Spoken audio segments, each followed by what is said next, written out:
እንደሚንቀሳቀሱ በምድር ላይ የእርሱን ዓላማ የሚያስፈጽሙ አገልጋዮች እንደሆኑና በእርሱ የሚያምኑትን ቅዱሳን ሰዎች ለማገልገል ከእግዚአብሔር ዘንድ የሚላኩ ከሰው ልጆች እውቀትና ችሎታ በላይ ኃይል የተሰጣቸው በአምላክ ፊት የሚቆሙ ፍጥረት መሆናቸውን ያምናል ይላል። የወደቁ መላእክት የተባሉት የጨለማው ዓለም ገዢ በተባለው በመሪያቸው በዲያብሎስ ወይም በሰይጣን አለቅነት የሚንቀሳቀሱ የክፋት መንፈሳውያን ሰራዊት መሆናቸውን በክርስቶስ የሚያምኑ ሰዎች ከዚህ ጨለማን ሰራዊት ጋር በብርቱ ጦርነት ውስጥ ያሉ መሆናቸውንና ስልጣን ሁሉ በሰማይና በምድር ተሰጥቶኛል ባለው በጌታችን በኢየሱስ ክርስቶስ ብርታት ድል ነሾች መሆናቸውን ያምናል ብሎ የተወሰኑ የመጽሐፍ ቅዱስ ጥቅሶችን ያስቀምጣል ማለት ነው። እነ ቆላስይስን እነ ማቴዎስን ምናምን። ይሄ እንግዲህ በጣም ኮመን የሆነው በኢትዮጵያ ወንጌላውያን አብያተ ክርስቲያናት ህብረት ስር በካውንስሉ ስር ያሉ የወንጌል አማኞች አብያተ ክርስቲያናት ካውንስል የጋራ እምነት ነው ወይም የጋራ አስተምህሮ ነው። ኦኬ መጽሐፍ ቅዱስ ላይ አንዳንድ ሀሳቦችን ደግሞ ልስጣችሁ። መጽሐፍ ቅዱስ ላይ መላእክትን በተመለከተ መጀመሪያ ጀነራል ነገር አሁን ትንሽ ተጨማሪ ማብራሪያ ልስጣችሁ። ምንድነው መላእክት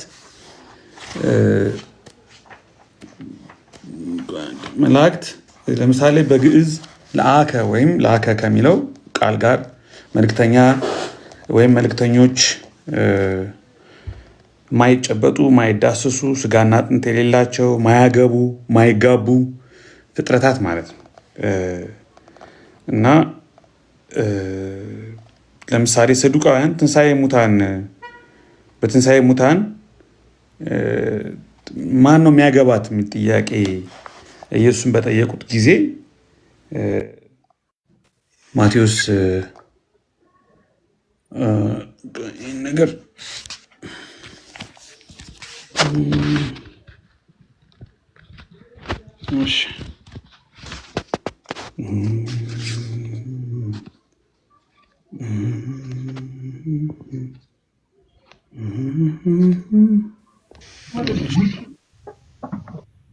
ቃሌ እንኳን ደህና መጣ አጋፔ፣ ሰላም ብያለሁ ወገኖች። ቲክቶክ ፋይልስ ሰላም አጠር አድርጎ የካውንስሉ እንትን ላይ ተቀምጧል መላእክትን በተመለከተ እና ማያገቡ ማይጋቡ እንደሆኑ መንፈሳውያን ፍጥረታት እንደሆኑ ብዙ ጊዜ በመጽሐፍ ቅዱስ ውስጥ በተለይም በብሉይ ኪዳን ደግሞ አንዳንድ እግዚአብሔር መልአክ ምናምን የሚሉ ሀሳቦች አሉ፣ ስሞች አሉ። በኋላ እመጣበታለሁ። ሰዎችን የሚራዱ እንደሆኑ የሚያግዙ እንደሚላኩ ከእግዚአብሔር ተልከው የሚላኩ እንደሆኑ መጽሐፍ ቅዱስ ያስተምራል። እኛም ጋር አንድ መላእክት የሚል ኤንጅልስ የሚል ቢሊግራም በቅርብ ወደ ጌታ የሄደ አንድ በጣም ታዋቂ ወንጌል ሰባኪ መላእክት የሚል መጽሐፍ አለው በሚገርም ሁኔታ ማለት ነው። እና እዛ ላይ ምን ያህል መላእክት ሰዎችን እንደሚያግዙ እንደሚረዱ ተገልጠው ሁሉ አንዳንድ ጊዜ አሁንም ይሁን በዚህ ዘመን ከእግዚአብሔር ተልከው ሰዎችን እንደሚያግዙ ይናገራል ማለት ነው። እና መናፍስት ናቸው፣ ስጋና አጥንት የላቸውም ማለት ነው። ሉቃስ 24 ላይ ያለው ሀሳብ ነው። ፊልም የለውም። ዩቲዩብማ የራሱ እኮ ነው፣ ችግር የለውም። እሱ ምንም ቦታ አይዝም።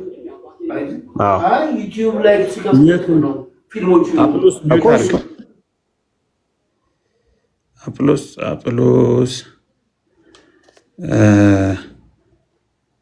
እሺ፣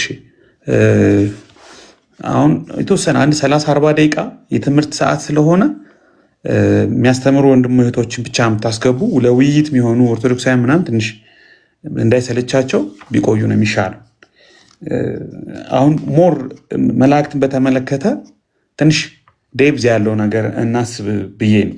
መላእክት እጅግ ብዙ ቁጥር ያላቸው፣ ምናልባት ቁጥራቸው የማይጨምር የማይቀንስ አንድ እግዚአብሔር የፈጠራቸው ናቸው። አንድ እግዚአብሔር የፈጠራቸው እና በእግዚአብሔር ትእዛዝ የሚወጡ የሚገቡ፣ እግዚአብሔር በሁሉም ስፍራ ይገኛል። እነሱ ግን ውስን ናቸው። በአንድ ቦታ ይገኛሉ፣ ለሌላ ቦታ ይሄዳሉ። ምናልባት ለመድረስም ጊዜ ሊወስድባቸው ይችላል። ዝም ብለው በአንዴ ከሆነ ቦታ ተነስተው ወደሆነ ቦታ በቀላሉ የሚደርሱም አይደሉም። እንደዛ እንደ እግዚአብሔር አይደሉም። እውቀታቸው ውስን ነው። የሰውን ሀሳብ አያውቁም። ለምሳሌ መልአክ በሰው ልብ ውስጥ ገብቶ የሰውን ሀሳብ አያውቅም። የተወሰኑ የመጽሐፍ ቅዱስ ክፍሎችን ባነብላችሁ አይ ቲንክ ጥሩ ሊሆን ይችላል ብዬ አስባለሁ። ዳንኤል እናንብብላችሁ። ዳንኤል ምዕራፍ 2 እና ምዕራፍ 10 ላይ የተወሰኑ እንግዲህ ዳንኤል፣ ሕዝቅኤል፣ ራእይ መጽሐፍ ላይ ነው የተወሰነ መላእክትን በተመለከተ እንደው ትንሽ ፈታ ያለ ነገር የምናገኘው እንጂ መላእክትን በተመለከተ መጽሐፍ ቅዱስ በጣም ብዙ ዝርዝር ትምህርቶችን አይሰጥም። በተለይ 66ቱ መጽሐፍ ይህን ያህል ማብራሪያ የለውም። ነገር ግን ሚስጥር የሚገልጥ አምላክ በሰማይ ውስጥ አለ። የራስህ ራእይ ይህ ነው፣ አንተ ንጉሥ ነህ ብሎ ሚስጥርን የሚገልጥ አምላክ በሰማይ እንዳለ እና ሚስጥር የሆኑ ነገሮችን እግዚአብሔር ብቻ የሚያውቃቸውን ነገሮች ሌሎች አካላት በሰው ልብ ውስጥ ያለውን መርምረው ሊያውቁ እንደማይችሉ እንረዳለን ማለት ነው። ኦኬ ዳንኤል 10 ምዕራፍ 10 ቁጥር 12 ላንብብላችሁ።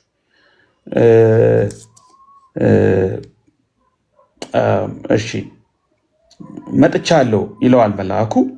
ዳንኤል ሆይ አትፍራ፣ ልብህ ያስተውል ዘንድ ሰውነትን በአምላክ ፊት ይዋረድ ዘንድ ካደረክበት ከመጀመሪያው ቀን ጀምሮ ቃል ተሰምቷል።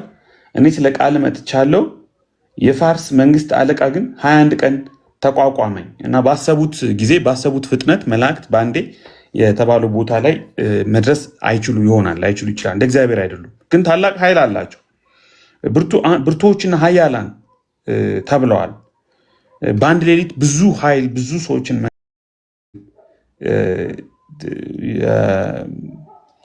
ያን ሁሉ ያደርጋሉ እና የመላእክት አለቃ ተብሏል። ዳንኤል አክቹዋሊ መልአክ የሚለው ቃል የለም፣ ከአለቆች አንዱ ነው የሚለው፣ ግን አያገቡም። በምድር ላይ ሰዎች እንደሚወልዱ እንደሚበዙ እንደሚሞቱ አይነት አይደሉም። የአምላክ ልጆች፣ ቅዱሳን፣ መናፍስት፣ ጠባቂዎች፣ ዙፋናት፣ ኃይላት፣ ገዢዎች ምናምን ሁሉ ተብለዋል። የተለያዩ ስሞችን አግኝተዋል። ምናልባት በመካከላቸው ብዙ ደረጃ አለ። ይህንን ሌሎች መጽሐፍት ላይ በተለይ ከ66 ውጭ ያሉ መጽሐፍት ላይ ብዙ ነገር እናገኛለን። ሄኖክ ምዕራፍ 10 ላይ ብዙ ሀሳቦች አሉ። ወደዛ አልገባም። ምናልባት ሌሎች ሰማያዊ ፍጡራን ይኖራሉ፣ መላእክት ተብለው ያልተጠሩ ግን ሌሎች ሰማያዊ ሄቨንሊ ቢንግስ ሲኖር እንደ ሱራፌል፣ ኪሩቤል አይነት አካላት ደግሞ አሉ። ትንቢተ ኢሳያስ ምዕራፍ 6 ላይ እንደምናገኛቸው እግዚአብሔርን የሚያመሰግኑ በእግዚአብሔር ፍቃድ ወደ ምድር የሚላኩ በእግዚአብሔር ዙፋን አጠገብ የሚቆሙ እንደዚህ አይነት እንትኖች አሉ። የሰማይ ሰራዊቶች፣ የእግዚአብሔር መልአክ የሚባሉ ትንሽ ወደ መጽሐፍ ቅዱስ በኋላ ስንገባ እነግራችኋለሁ። በጣም አጭር ሀሳቦችን እንዳይሰለቻችሁ አጭር ሀሳቦችን ነው የምሰጣችሁ። ሼር ማድረግ ታብታብ ማድረግ እንዳትረሱ። ታቡን 50 ሺህ አስገቡት። 1 ሺህ ደግሞ ሼሩ ቢገባ ብዙ አልጎሪዝሙ ይመቸዋል፣ ብዙ ሰው ሊመጣ ይችላል ማለት ነው። እግዚአብሔርን የሚያከብሩ ፍጥረታት ናቸው። ለመላእክት ከምዕመናን ጋር ያላቸው ግንኙነት መላእክት ሰው ንስሐ ሲገባ ይደሰታሉ፣ ሰው ሲድን ይደሰታሉ። ገብቷቸው ክርስቶስ ሲወለድ አመስግነዋል። እንደውም አንደኛ ቆሮንቶስ ምዕራፍ 1 ቁጥር 11 ቁጥር 10 በጉባኤ መካከል ሁሉ ሊገኙ እንደሚችሉ ይናገራል እና የእግዚአብሔር እቅድ በምዕመናን እንዴት ሊፈጸም እንደሚችል መላእክት ሳይቀር እንደሚመኙ ለጢሞቴዎስም በእግዚአብሔርና በጌታ ኢየሱስ ክርስቶስ በተመረጡት መላእክት ፊት እመሰክርልሃለሁ ብሎ መላእክት የእግዚአብሔር አህላይ የእግዚአብሔር ወዳጆች የእግዚአብሔር ቀኝ እጆች ተላላኪዎች እንደሆኑ ይናገራል። ስለዚህ ዕብራውያን ላይ አንዳንድ ሀሳቦችን ከመጨመሬ በፊት እንደዚህ ነካ ካደረግኩት እኛ ምናምነውን ትምህርት ነው። እኛ ምናምነው የአይንዬ እንኳን ደህና መጣሽ ላይ በአንዳንዴ ይገባለሁ። ኦኬ አሁን ትንሽ ጠለቅ ወዳለ ነገር ዴብዝ ወዳለው ነገር በተወሰነ ደረጃ እናውራ። አይ ቲንክ ረዥም ሰዓት ከማወራ ቃሌ ደግሞ የተወሰነ የምታስበውን ነገር 1-2 ደቂቃ ልስጥህና ትጨምራለህ ነው መጨረሻ ላይ ይሻላል። ይመቻል ለማውራት ቃሌ? አሪፍ ነገር ይዘሃል ወንድሜ፣ ይመቸኛል እና አሪፍ ነው የነሳኸው ነው። ሲምፕሊ መላእክት ኔቸር ምንድን ነው የሚለው መጽሐፍ ቅዱስ ምን ያህል ይነግረናል? ብዙ ይነግረናል ከሚለው መጀመር አለበት ብዬ እያሰብኩ ነበር እና ስለ መላእክት ኔቸር የሚነግረን ነገር መቀበል አለብን። ከዛ ባለፈ ግን ስለ መላእክት ኔቸር ያልነገረን ብዙ ነገር እንዳለ ግን መረዳት አለብን። መልአክ ይህን ይመስላል፣ መልአክ ቅርጹ እንዲህ ነው ምናምን የሚሉ ነገሮችን አልነገረንም። አፖካሊፕቲክ በሆነ መንገድ የተገለጡ ነገሮች አሉ። ይህን ያህል አይኖች ያሏቸው እንዲህ ያሏቸው እና እዚህ ቲክቶክ ላይ ሲዘዋወር አይታችሁ ሊሆን ይችላል። መልአክ ቢገለጥ በቃሉ ላይ ዲፒክት እንደተደረገው ይህን ይመስላል ምናምን ተብሎ የሚያስፈራ ነገር ምናምን እና ሲምፕሊ ስለ ኔቸራቸው የነገረን ጥቂት ነገር ነው። እሱን ደግሞ መያዝ አለብን ማለት አለብን።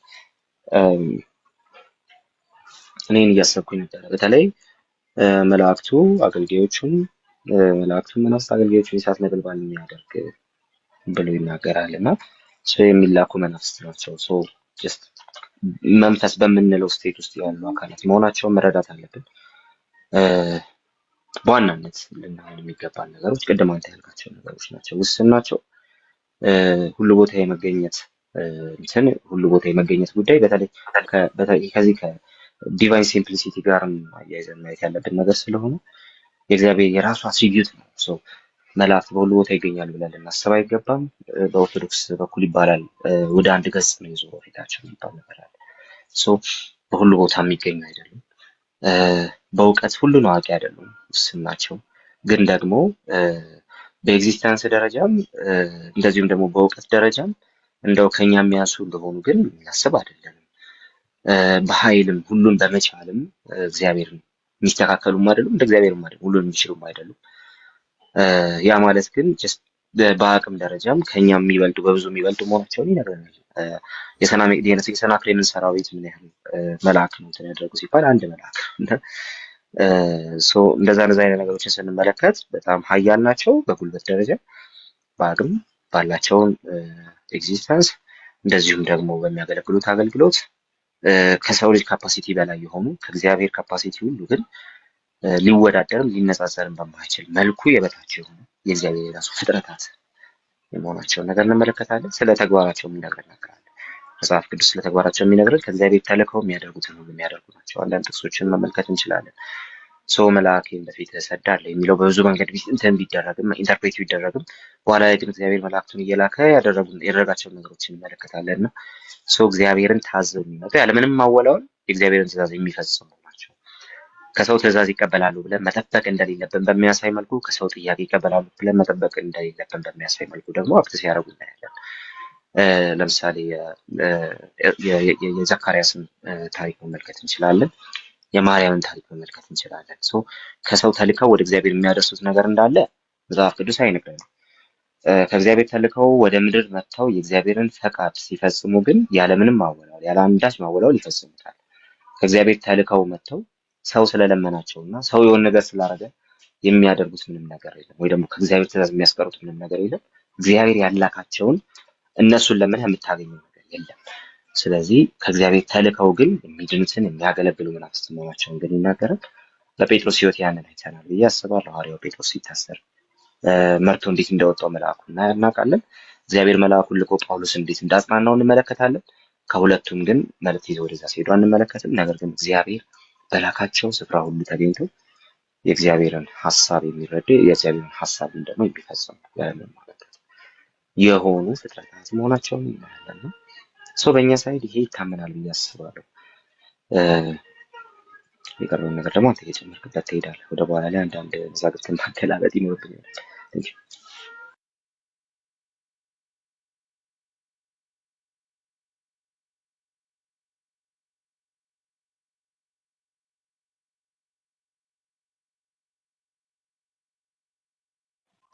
ኤቢ አለ አለው ቃል እንትኑ በተኑ ተሰውሮብኝ ነው። ሰምቻለሁ። ቴንኪው ተባረክ። በጣም እያዳበር ነው የምንሄደው። አሰልቺ እንዳይሆን ፈልጌ ነው። አሁን ትንሽ ደብዝ ያላቸው ነገሮች እናውራ። መጽሐፍ ቅዱሳዊ የሆኑ ዴብዝ ያላቸውን ነገሮች ትንሽ እናውራ። የመላእክት አስተምህሮ በጣም የዳበረው ከእስራኤላውያን ምርኮ ጋር የተያያዘ ነው። ፕሊስ በጣም ልብ በሉኝ። ከዚህ በኋላ መላችሁን ነገሮች ትንሽ አካዳሚክ የሆኑ ግን በጣም ኢምፖርታንት የሆኑ ወደፊትም ከሌሎች ሰዎች ጋር ስትወያዩ እንደገና ደግሞ ጠለቅ ያለ መላእክት አስተምህሮም እንዲኖረን በቤተክርስቲያን የምታስተምሩ የምታገለግሉ እንደዚህ አይነት ነገሮች ብትጠቀሙባቸው ጥሩ ነው ብዬ አስባለሁ። እና ይሄ ሰከንድ ቴምፕል ፔሪየድ የምንለው በሁለቱ ኪዳናት መካከል በአዲስ እና በብሉይ ኪዳን መካከል ከባቢሎን ምርኮ በኋላም በዕዝራና በነህምያ እንደገና ከተመለሱ በኋላ በፋርስ በሜዶን በግሪክ ስደቶች መካከል እየዳበረ ያመጡት እስራኤላውያን በእነሱ ቴዎሎጂ ውስጥ በእነሱ አምልኮ ውስጥ በእነሱ ከእግዚአብሔር ጋር ባላቸው ሕይወት ውስጥ ብዙ የዳበረ ብዙ የሚታወቅ ነገር አልነበረም። የመላእክት አሁን በርካታ የመላእክትን ስም በርካታ የመላእክትን ቁጥር የምናገኘው በእነዚህ በሁለቱ ኪዳናት መካከል በተፈጠሩ ጽሁፎች ውስጥ ነው እንጂ በብሉይ ኪዳን ውስጥ አይደለም። ኦኬ፣ ብሉይ ኪዳን ላይ ምንድን ነው የምናገኘው? ብሉይ ኪዳን ላይ ምንድን ነው የምናገኘው የሚለውን ስናስብ ኤንጅሊዮሎጂ ነገረ መላእክት የሚለው ሀሳብ ምናልባት ለብዙዎቻችሁ ኮንፊውዝ እንዳያደርጋችሁ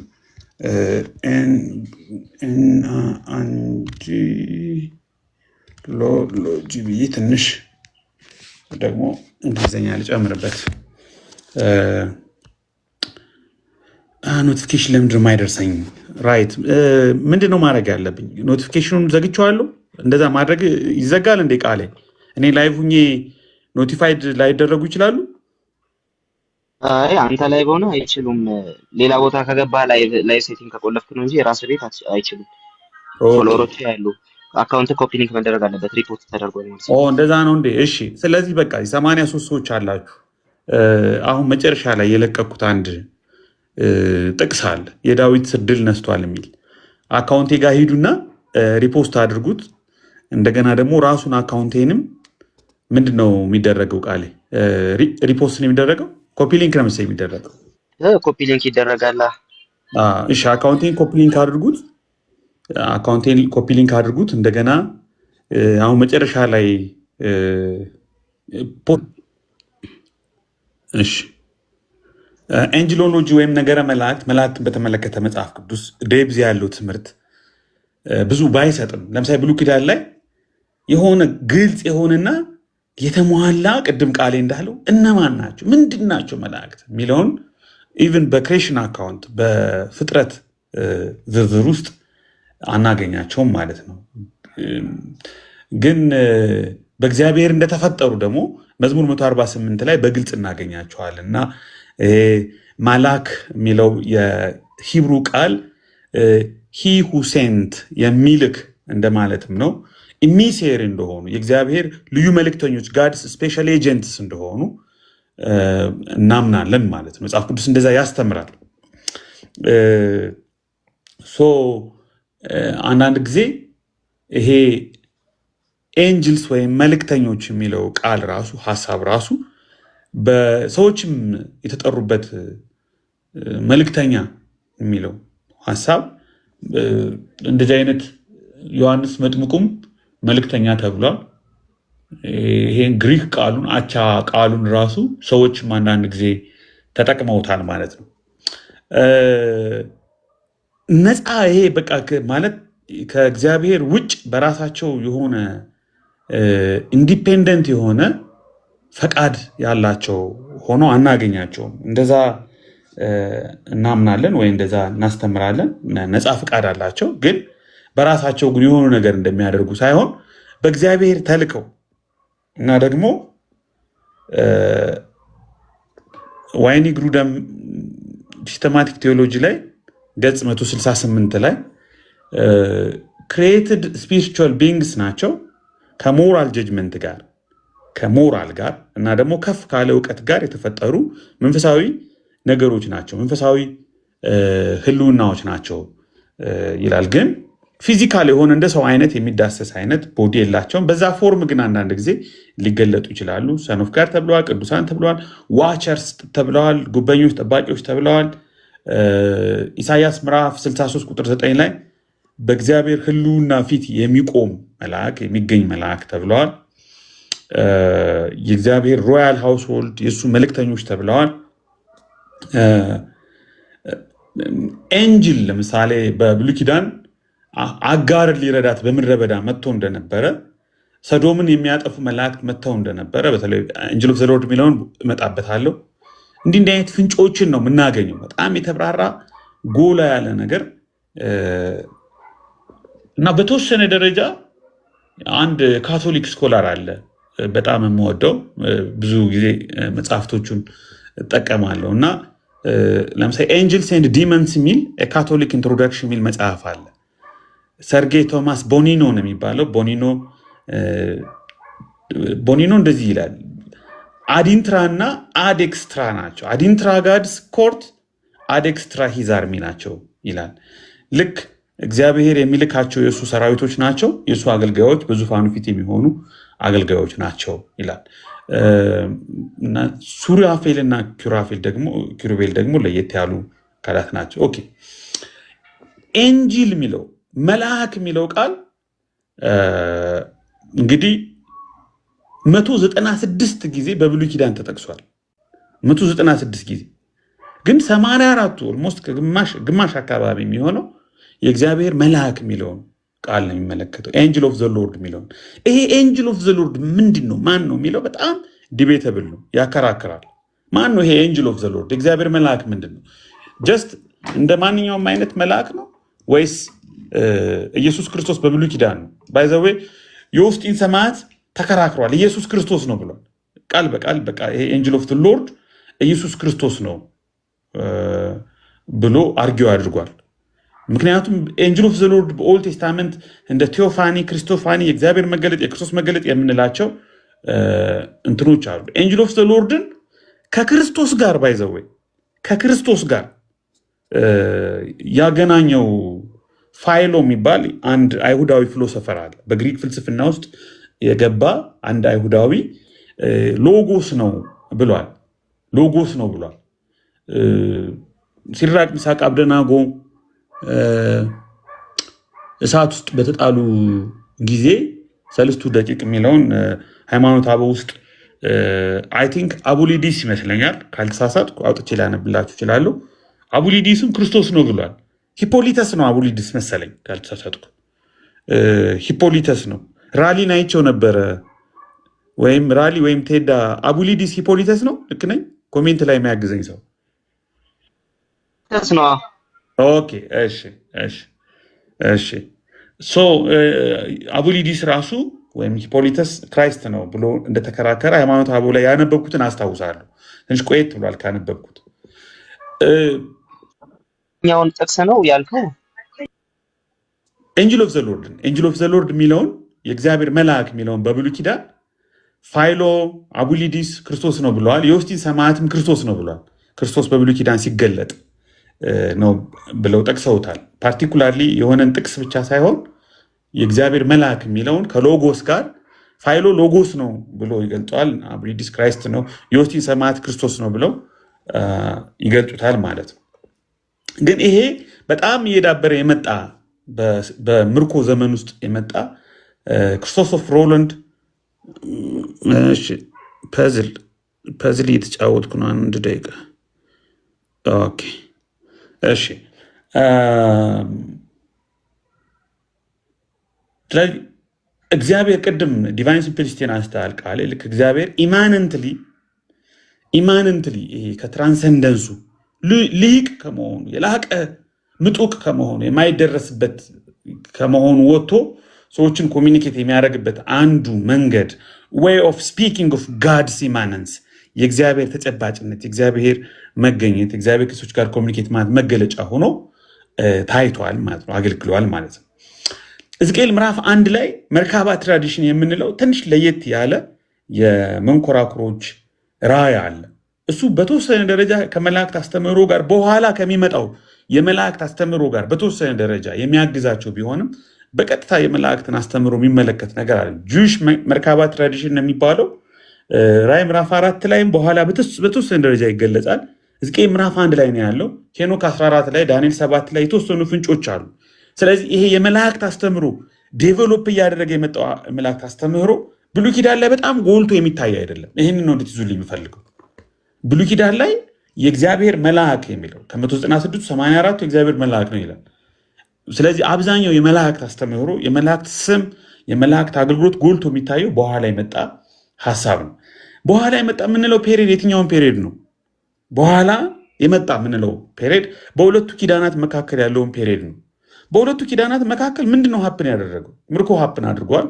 በእስራኤል በባዕዳን ሀገራት በነ ሮም በኋላ ከዛ በፊት በግሪክ ከዛ በፊት በፋርስና በሜዶን ከዛ በፊት ደግሞ በባቢሎን ከዛ በፊት ደግሞ በአሶር ቅኝ የተገዛች መከራ የምታይበት ጊዜ ነበር። ስለዚህ ኦልሞስት በባዕዳን ዓለም በባዕዳን ምድር ከጣዖት አምልኮ ጋር በሚታወቁ አገራት ዓለማት ጋር ሲንከራተቱ ሲኖሩ ያን ጊዜ በነበራቸው ንክኪ ኮንታክት ዳብሮ የመጣ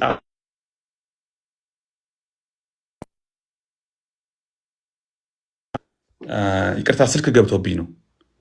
ስለዚህ አሁን ሁለተኛ ነጥብ ልንገራችሁ። አንደኛ ነጥብ የመላእክት አስተምህሮ በብሉይ ኪዳን በእስራኤል ቴዎሎጂ በእስራኤል ታሪክ ውስጥ በጣም ጎልቶ የሚታይ አይደለም። ኤክሴፕት ኤንጅል ኦፍ ዘ ሎርድ የእግዚአብሔር መልአክ በስፔሻል ካታጎሪ በስፔሻል አቴንሽን መታየት ነው ያለበት። ከአጠቃላዩ የመላእክት አስተምህሮ ጋር አብሮ መታየት የለበትም። ለምን? ቴዎፋኒ ስለሆነ የእግዚአብሔር መገለጥ ስለሆነ ልክ ጀምስደን እንዳለው ጋድስ ዌይ ኦፍ ስፒኪንግ ሂዝ ኢማነንሱን ከትራንሰንደንሱን ዲትራክት በማያደርግ መልኩ ከሰዎች ጋር ኮሚኒኬት የሚያደርግበት ቴዎፋኒ ክርስቶስ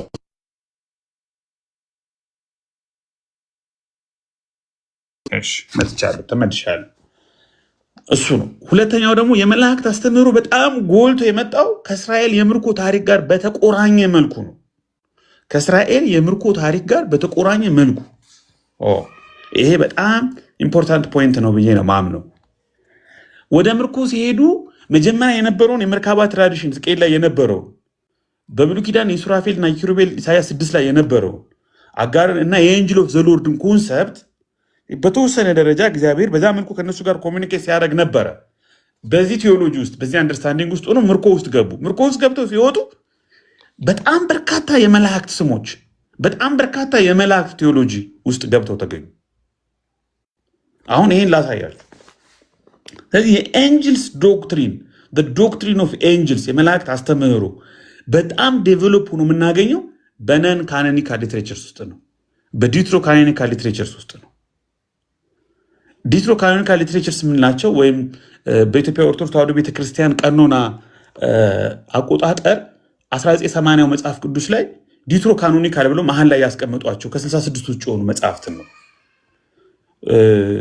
ስለዚህ በተወሰነ ደረጃ ከዚህ ፕሮቶ ካኖኒካል ከምንለው ከዋናው ከኦልድ ቴስታመንቱ በአይሁድ 24 በክርስቲያኖች 39 በምንለው መጽሐፍ ቅዱስ ውስጥ የነበረውን አነስተኛ የመላእክት ድምፅና አስተምህሮ በኋላ ግን ወደ ፉል ቨርዥን ወደ ፉለር ኤክስቴንሽን ወደ ፉል አርቲኩሌሽን የገባ አስተምህሮ ነው። የት ነው የምናገኘው? ቲዩዲፒ ግራፋ የምንላቸው በብዕር ስሞች የተጻፉ ጸሐፊያቸው ማይታወቅ ነው። ስለዚህ በእግዚአብሔር መካከል በቃ ዳይሬክትሊ ኢንተርቪን ማድረግ አንችልም። ትቶናል። አያችሁ፣ ትቶናል። እግዚአብሔር ምርኮ አሳልፎ ጥሎናል። አሁን ከእግዚአብሔር ጋር ማውራት አንችልም።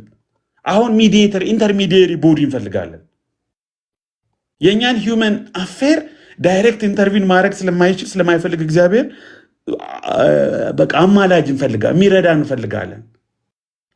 ይህንን በሚያስቡበት ጊዜ በአሕዛብ አማልክት እና የጣዖት አምልኮ ስርዓት ውስጥ እንደዚህ አይነት በጣዖት አምልኮ ውስጥ ሰዎችን ከአማልክቱ ጋር ከጎድስ ኤንድ ጋደስስ ጋር የሚያገናኟቸው ኢንተርሚዲየሪ ሌሎች ደግሞ ጣዖታት አሉ፣ ሌሎች ቢንግስ አሉ በአሕዛብ አማልክት ዘንድ። ስለዚህ ያንን ነገር ስላዩ ኦኬ እኛ እግዚአብሔር ጣልቶናል፣ አሳልፎ ሰጥቶናል፣ ለምርኮ ወሩሮ ጥሎናል። እግዚአብሔርን አሁን ብንጠራው አይሰማንም። አማላጅ ያስፈልገናል፣ ኢንተርሚዲየሪ ያስፈልገናል። ትምህርቱ ይሻላል በደንብ ብዙ ሰው ነገሩን ኢንተርናላይዝ ቢያደርገው መጀመሪያ ይሻላል ብዬ ነው ማስበው። እሺ ቮንራድ በጣም የምወደው አንድ ጀርመናዊ ስኮላር አለ ቮንራድ የሚባል ጌርሃርድ ቮንራድ እና ሄርመን ጉንክል የሚባሉ 2 ስኮላርስ አሉ። ሁለቱም የሚስማሙበት ይሄ ኤንጅልስ የሚለው ኮንሰፕት በእስራኤል ዘንድ የዳበረው በዙሪያቸው ባለው ተጽዕኖ ነው ይላሉ። ከራሱ ከእግዚአብሔርና እግዚአብሔር ከእስራኤል ጋር ካደረገው ግንኙነትና መገለጥ ጋር የተያያዘ ሳይሆን ከባዕዳን አገራትና ከባዕዳን አማልክት ጋር ከባዕዳን ህዝቦችና ነገስታት ጋር ባላቸው ንክኪ የተፈጠረ ነገር ነው የሚል ነው። ስለዚህ በተወሰነ እነዚህን ነገሮች ኤክስፕሎር ማድረግ አለብን። የመላእክት አፈጣጠር የሚለውን ሀሳብ ልዘለው ይችላለሁ። መጽሐፍ ቅዱስ በደንብ በግልጽ የሚያወራው ነገር አይደለም። የተወሰኑ ሚድራሾች ላይ እና ጁቢሌ ምዕራፍ 2 ቁጥር 2 ላይ ነው ያለው። ጁቢሌ ማለት ኩፋሌ ነው። መጽሐፈ ኩፋሌ ውስጥ በዝርዝር የምናገኘው መጽሐፈ ኩፋሌ ውስጥ ነው። እሱም እንደነገርኳችሁ በሁለቱ ኪዳናት መካከል የተጻፈ መጽሐፍ ነው። ያኔ የተጻፈ መጽሐፍ ነው። እስኪ ላንብብላችሁ ኩፋሌ ምዕራፍ 2 ቁጥር 2 በመጀመሪያው ቀን ሰማይና ምድርን ፈጠረ። ከላይ በሰማይ ያለውን በምድር ያለውን ውሆችን የእሱን አገልጋዮች መናፍስቱን መላእክቱን የህልውናውን መላእክት ኤንጅልስ ኦፍ ፕሬዘንስ ኤንድ ኤንጅልስ ኦፍ ሳንክቲፊኬሽን የቅድስናውን መላእክት የእሳት መናፍስቱን መላእክቱን እንደ ንፋስ የሆኑ the spirit of the winds of angels, the spirit of the clouds and darkness of angels, snow, hail, frost, the angels of resounding, the thunder, lightning, በመብረቅ በደመና በጨለማ በሚገለጡ መላእክትን ፈጠረ ብሎ ከመጀመሪያው ቀን ፍጥረት ጋር አብሮ ሰማይን ፈጠረ የሚለውን ሐሳብ ከሄቨንሊ ቢንግስ ጋር ከሰማያዊ ፍጥረታት ጋር አያይዞ ኩፋሌ የተፈጠሩት የመጀመሪያው ቀን ላይ ነው ብሎ ያስተምራል። ስፒሪት ኦፍ ጋድ ወይም ሩሃ የምንለውን ሐሳብ ፕሉራል ያደርገውና መንፈስ መናፍስት የሚለውን 1:2 ላይ የእግዚአብሔር መንፈስ በውሆች ላይ ሰፎ ነበር የሚለውን መናፍስት ብሎም የመተርጎም አይነት ዝንባሌ አለ። ኦኬ፣ ምልጃ የኢትዮጵያ ኦርቶዶክስ ተዋሕዶ ቤተክርስቲያን እምነት፣ ስርዓት አምልኮና የውጭ ግንኙነት ተፈጥሯቸው መላእክት በዕለተ እሑድ ከተፈጠሩት ፍጥረታት አንድ ክፍል ናቸው። ኩፋሌን ይጠቅሳሉ። አሁን ያነበብኩላችሁን የመላእክት ተፈጥሮ ከእሳትና ከነፋስ እንደሆነ ቅዱስ መጽሐፍ ያስረዳል። መላእክት በአንድ የተፈጠሩ የማይባዙ ናቸው። ዛትስ ኮሬክት። መላእክት ነባቢያን፣ ለባውያን፣ ሕያዋን፣ ኃያላን ናቸው። ሕማም፣ ሞት የለባቸውም። የመላእክት ቁጥር በአሃዝ አይወሰንም፣ ብዙ ናቸው። ራእይ ላይ የምናነበው ነገር ነው። ምናልባት አለቆች አሏቸው፣ ነገድ አሰራር አላቸው። አገልግሎታቸው ተልእኮን ይቀበላሉ፣ በሰውና በእግዚአብሔር ይላላካሉ፣ ጸሎት፣ ምጽዋት፣ መስዋዕት ለእግዚአብሔር ያቀርባሉ፣ ለሰዎች የእግዚአብሔር ምሕረት ቸርነት ያደርሳሉ። ሰዎች በሞቱ ጊዜ ነፍሶቻቸውን ወደ እግዚአብሔር ያቀርባሉ። እያንዳንዱ ፍጥረት አዘውትረው ይጠብቃሉ፣ ለምሕረትም ለመዓትም ይላካሉ። በመከራና በችግር ጊዜ ለተራራይነት ይላካሉ። ኃጥእን ከጻድቅ በመጨረሻው ዘመን ይለያሉ ይልና አማላጅነታቸው ኢንተርሴሽን ኦፍ ኤንጅልስ አማላጅነታቸው ኢንተርሴሽን ኦፍ ኤንጅልስም ልብ በሉ ለመጀመሪያ ጊዜ የመላእክት ምልጃ ሐሳብ ጽንሰ ሐሳብ ኮንሰፕት ብቅ ብሎ የሚታየው ሄኖክ መጽሐፍ ላይ ነው። በሁለቱ ኪዳናት መካከል ላይ ነው። ከዛ በፊት አልነበረም። ስለዚህ ሄኖክ ምዕራፍ 9 ከቁጥር 1 እስከ 11 አራት መላእክት ሚካኤል፣ ራፋኤል፣ ኡራኤል እና ገብርኤል የሰዎችን ነፍሶች ይዘው ሞስት ሃይ ወደሆነው ወደ ላቀ ወደ ከበረ ወደ እግዚአብሔር ዙፋን ከዘጠኙ ብቻ ኢንተርሲድ ያደርጋሉ። ፕሊስ ኢንተርሲድ ያደርጋሉ። እንደዚህ አይነት ኢንተርሚዲየሪ ኮንሰፕት በኋላ የመጣ ነው። ምናልባት ሄኖክ ምዕራፍ 15 ላይ እንደዚህ አይነት ሀሳቦችን እናነሳለን። ሄኖክ ራሱ ለወደቁ መላእክት ይማልዳል። ሄኖክ ምዕራፍ 15 ቁጥር 2 ላይ ቃል በቃል ያንን እናገኛለን። ምክንያቱም የወደቁ መላእክት የምልጃ ስታተሳቸውን ያጡ ከሰዎች ሴቶች ልጆች ጋር እንትን ብለዋል። በአዛዜል ተመርተው አመፀኛ የሆኑ ሪቤል ያደረጉ መላእክት ስለሆኑ አንደኛው ምዕራፍ 54 ምዕራፍ 69 ላይ የምናገኛቸው ነገሮች ናቸው። ምልጃን በተመለከተ እንቀጥልበታለን። ቃል ይቀጥልሽ። እኔም ውሃ ጠጣለሁ እስከዛ ድረስ። ትንሽ ትንሽ በደንብ ኦርቶዶክሳዊ ላደርገው ነው እና ምናልባት ከእንትንህ እንዳልወጣ አንተ ስትጨርስ ቢሆን ጥሩ ነው። እሺ ምልጃ የሚለውን ለአንብበው። በኦርቶዶክስ ሀሳብ የቅዱሳን መላእክት አማላጅነት ተራዳኢ ሰዎች ጸሎት፣ ምጽዋት ወደ እግዚአብሔር ለማቅረብ በተሰጣቸው ባለሟልነት ነው ይላል።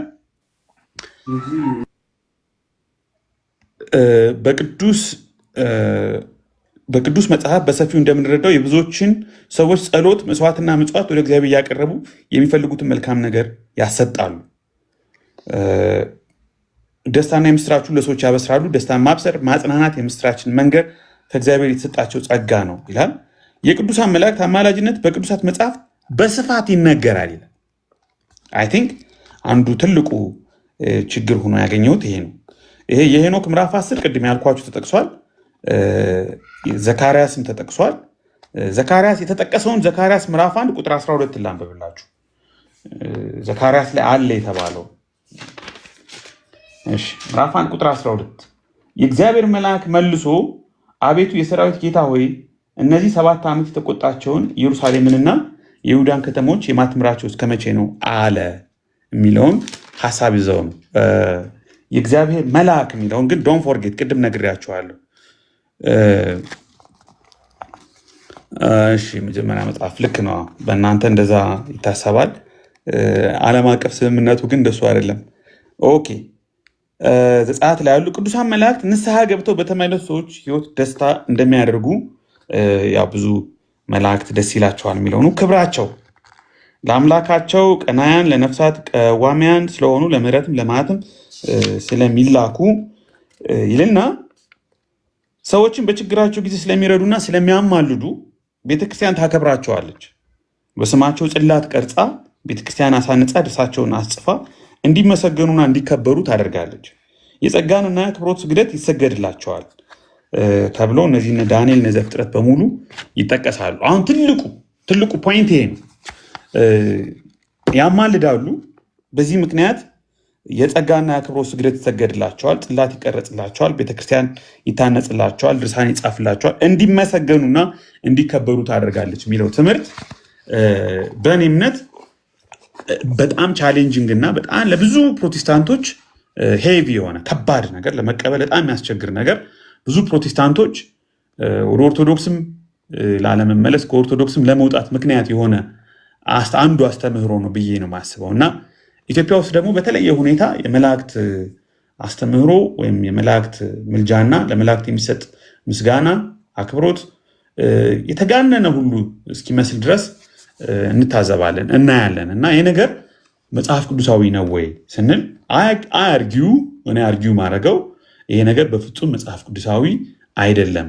ምናልባት በቸርች ሂስትሪም በአፖስቶሊክ ፋዘርስ በፖስት አፖስቶሊክ ፋዘርስ በስፋት የተሰጠ ትምህርት ብዙ ማስረጃ የሚገኝለት ትምህርትም አይደለም። እንደውም አንዳንድ የተቃወሙ አባቶችም እንዳሉ አስታውሳለሁ። ካልተሳሳትኩ የሎዶቅያ ጉባኤ ላይ ኤግዛክትሊ ሎዶቅያ ጉባኤ ላይ ሙሌ ሊያግዘኝ ይችላል። ሎዶቅያ ጉባኤ ላይ ተወግዟል መሰለኝ አይደለ ሙሌ? ካውንስል ኦፍ ላኦዶሺያን ታስታውሳለህ? በሎዶቅያ ጉባኤም የተወገዘ ነገር ነው። የመላእክት ስም በካኖኒካል ቀኖናዊ ከሆኑ እኛ ቀኖናዊ የምንላቸው ከ66 መጽሐፍት ውስጥ የምናገኘው ለመጀመሪያ ጊዜ የመላእክት ስም የምናገኘው ወይም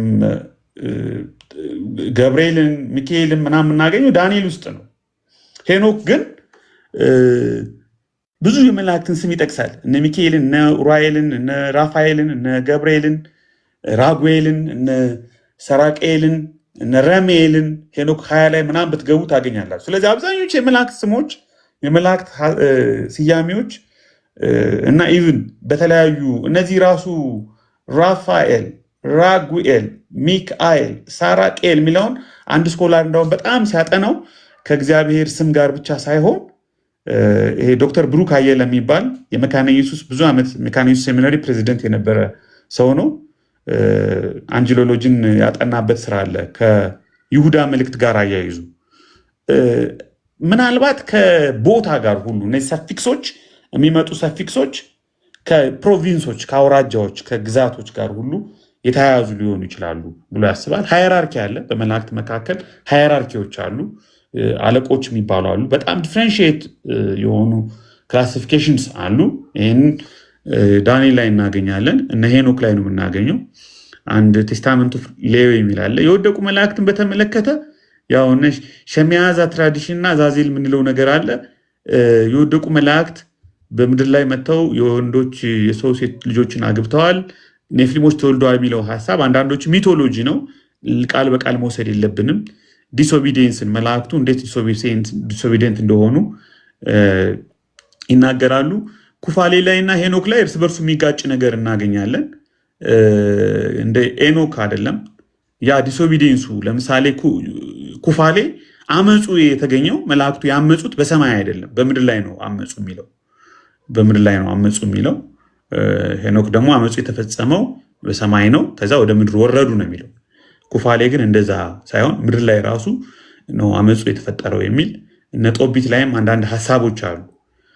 ቬነሬሽን ኦፍ ኤንጅልስ የመላእክት አምልኮ ወይም የመላእክት ምስጋና፣ ይሄ የመላእክትን አምልኮ እየወደደ የሚለው ቆላሲስ ላይ የምናገኘውን ሀሳብ ነው እያወራ። ቬነሬት ይደረጋሉ ወይ? ይመሰገናሉ ወይ? ይከበራሉ ወይ? ኢንቮክ ይደረጋሉ ወይ? ኢንቮክ ይደረጋሉ ወይ? መላእክት ቬነሬት ይደረጋሉ ወይ? ዱ ኤንጅልስ ዌር ቬነሬትድ ወርሺፕድ ባይ ጂውስ፣ በአይሁድ መላእክት ይመለካሉ፣ ይመሰገናሉ፣ ቬነሬት ይደረጋሉ። ምንም በማያሻማ መልኩ መልሱ ኖ ነው። ኖ ነው። እንደዚህ አይነት ሙከራዎች ከፎሬን ኮንታክት መጥተው ቬነሬት ለማድረግ የተሞከሩ ሙከራዎች እንኳ ቢታዩም ካናኒካል በሆኑ ሊትሬቸሮች ላይ ለምሳሌ ኤርሜል የሚባል አንድ መልአክ አፖካሊፕስ ኦፍ ጆን የምንለው መጽሐፍ አለ። በኋላ ራዕይ 19 እና 22 ላይ የተደገመ ሀሳብ አለ። አንድ ሰው ለዚህ ኤርሜል ለሚባል መላእክት የዜፋንያ አፖካሊፕስ የሚል መጽሐፍም አለ። እዛ ጋ ገብታችሁ ታዩ ትችላላችሁ። አፖካሊፕስ ኦፍ ዜፋንያ ሪጀክት ተደርጓል። ሪጀክት ያለምንም እንትን ማለት ነው። እና ሞስት ቤዚክ የሆነው በጁስ ያለው የመላእክት አምልኮ ወይም ስግደት ወይም ቬነሬሽን ኢንአፕሮፕሬት እንደሆነ የሚገኘው። ፍርሃት ግን አለ። አሁን መጽሐፈ ጦቢት ላይ ብትሄዱ ጦቢት ምዕራፍ 12 ላይ 80 አህዱ እጃችሁ ላይ ካለ እንደዚህ አይነት ሙከራ ያደረገ ሰው አትፍራ ማለት መላእክት ሲገለጡ የመፍራት የመንቀጥቀጥ እና ለመስገድ የሚደረግ ሙከራዎች ይታያሉ። ግን ነሰሰርሊ ያን ነገር እንደውም ሎረንስ ታከንበርግ ባይ ዘ ዌይ ጀርመን ውስጥ ያለ በጣም የታወቀ አፖካሊፕቲክ ስኮላር ነው። ኢትዮጵያም ቅድስት ሥላሴም እየመጣ ፔፐር የሚያቀርብ ሰው ነው።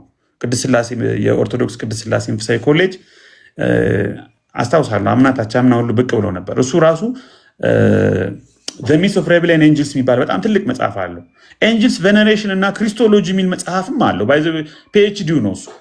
ለመላእክት ይመለካሉ ወይ ወይም ይሰገዳሉ ወይ ቬነሬት ይደረጋሉ የሚለውን ፒኤችዲ ሰርቶበታል ሎረንስ ታከንበርግ።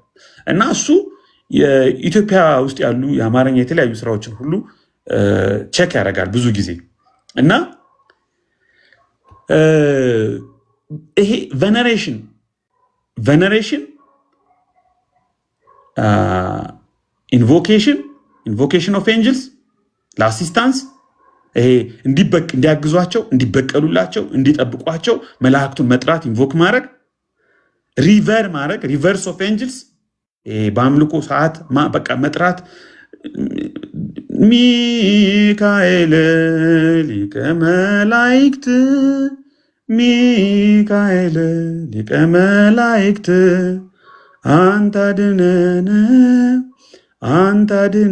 ከክፉ መዓት። አሁን ይሄ በወርሽፕ ጊዜ የሚደረግ ሪቨረንስ ነው። እንደዚህ አይነት ዳይሬክትሊ ሚካኤልን መጥራት፣ ዳይሬክትሊ ሚካኤል እንዲያድነን ሪኩዌስት ማድረግ ኦልሞስት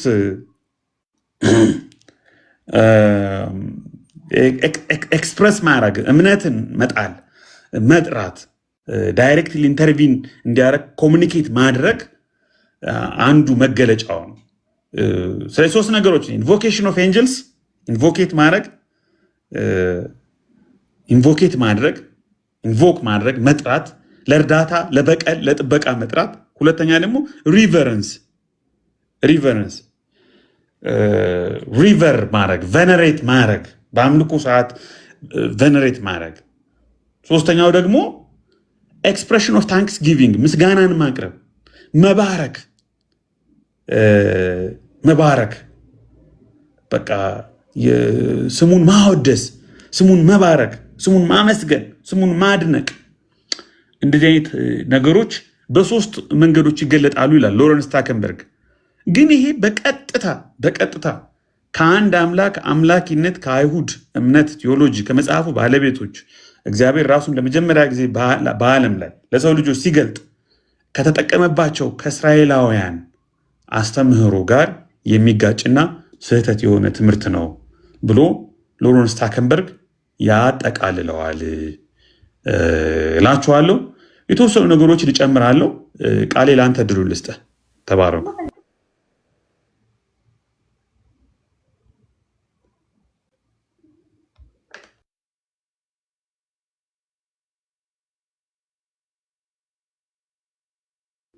ቃሌ አለ።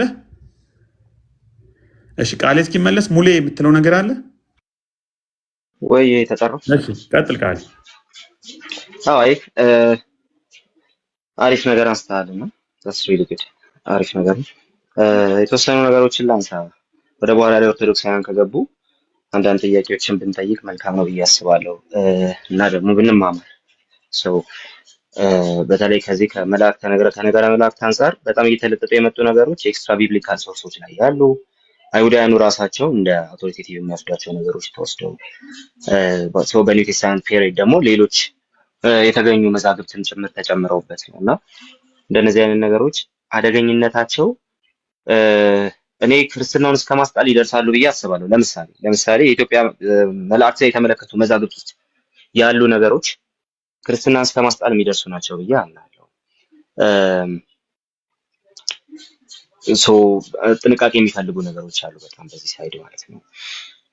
ምክንያቱም ነገረ መላእክት መጽሐፍ ቅዱስ በነገረን መልኩ ካልተያዘ በስተቀር የሚፈጥረው አደገኛ የሆነ ኢምፕሊኬሽን ስላለ ማለት ነው። ለምሳሌ ስለ ሚካኤል ብናነሳ ድርሳነ ሚካኤል ላይ ብትመለከቱ አሁን ዶግማ አይደለም ምናምን የሚባሉት መዛግብት መካከል እንግዲህ የድርሳናት መዛግብት አንዱ ናቸው፣ ግን ቤተክርስቲያን ውስጥ የሚገኙ ናቸው፣ ለዘመናት ጥቅም ላይ የዋሉ ናቸው እና ህዝቡ ሲጠቀም የኖረው በምን መንገድ ነው የሚለውን ነገር ስትመለከቱ በጣም ከባድ በሆነ መንገድ ትመለከታላችሁ። ለምሳሌ አንድ ሰው በመልአክ ስም በሚካኤል ስም ብቻ ዝክር ስለዘከረ በጣም ኃጢአተኛ የሆነ ክርስትናን የማያውቅ ሰው በሚካኤል ስም ብቻ ዝክር ስለዘከረ ወደ ገነት ገባ ይለናል ድርሳነ ሚካኤል ማለት ነው። እንደነዚህ አይነት ትምህርቶች ከየት መጡ ሲባል መላእክትን ያለ ልክ በነሬት ከማድረግ የሚመጡ ናቸው። እንደዛ ሲባል ጴንጤ መላእክት ጠላት ሆኖ ፕሮቴስታንት መላእክትን የማይወድ ቅዱሳን የማይወድ ነው ምናምን አይነት ሀሳብ አይደለም። ነገር ግን የሚገባቸው ነገር በሚገባቸው ልክ እንዲደረግ መጽሐፍ ቅዱስ ያስቀምጠዋል። በቃ ስለ መላእክት ማመን ያለብንም ቅድም ኤቢ እንዳስቀመጥከው ቅድም የተወሰነ ነገር ብያለሁ። ከዛ ያለፉ ነገሮች እጅግ በጣም በጣም በጣም አደገኛ የሚሆኑበት እድል አለ ያምናለሁ። ለምሳሌ አንድ ነገር እንትን ላድርግላችሁ፣ አንድ ነገር ላንሳላችሁ። ለምሳሌ ማለት ነው እንዲሁ የተወሰኑ ነገሮች ላንሳና ከዛ ለእናንተ ሰጣለሁ። ኦርቶዶክሳውያን በተለይ ከመጡ አንዳንድ ነገሮችን ብናወራ ጥሩ ነው ብዬ አስቤያለሁ። ለምሳሌ ድርሳነ ሚካኤልን የጻፉ ሰዎች ክርስቲያኒቲው ሪል የገባቸው ሰዎች ላለመሆናቸው ወይ ተውት፣ ክርስቲያኒቲው መጽሐፍ ቅዱስ ራሱ በትክክል የገባቸው ሰዎች ላለመሆናቸው ማሳየት እንችላለን ብዬ አስባለሁ። ለምሳሌ ዘሚያዝያ ድርሳነ ሚካኤል ዘሚያዝያ ላይ እንዲህ በማለት ይናገራል። የመላእክት አለቃ የምትሆን ቅዱስ ሚካኤል ሆይ አመሰግናለሁ። በአንተ ጸሎትና ልመና ምድር ጸንታ ትኖራለች ይላል። ምድር ጸንታ የምትኖረው በማን ጸሎትና ልመና ነው? ቅዱሳን በሚካኤል። ዳግመኛም ለዳንኤል የወገኖች ልጆች የሚጠብቅ ታላቅ መሪ ይነሳል ብለዋል። ስለዚህ በአንተ ጸሎትና ልመና ነው ምድር ጸንታ የምትኖረው። የምድርን መጽናት በሚካኤል ጸሎትና ልመና ላይ ያስቀምጣሉ። እሱ ብቻ አይደለም። 46ኛው ቁጥር ላይ ብትሄዱ ዳግመኛ እግዚአብሔር በዳንኤል ላይ መንፈስ ቅዱስን ባሳደረ ጊዜ ምስጢር ተገልጦለት እነሆ ሚካኤል ሊረዳ ይመጣ እያለ ተናገረ። አሁን ትንቢተ ዳንኤልን ገለጥ አድርጎ ዳንኤል ነው ወይ ሚካኤል ሊረዳ መጣ ብሎ የተናገረው ብሎ ማየት ነው። አይደለም። ከዋነኞቹ አለቆች አንዱ ሚካኤል ሊረዳኝ መጣ ያለው ወደ ዳንኤል የተላከው ነው እንጂ ዳንኤል አይደለም።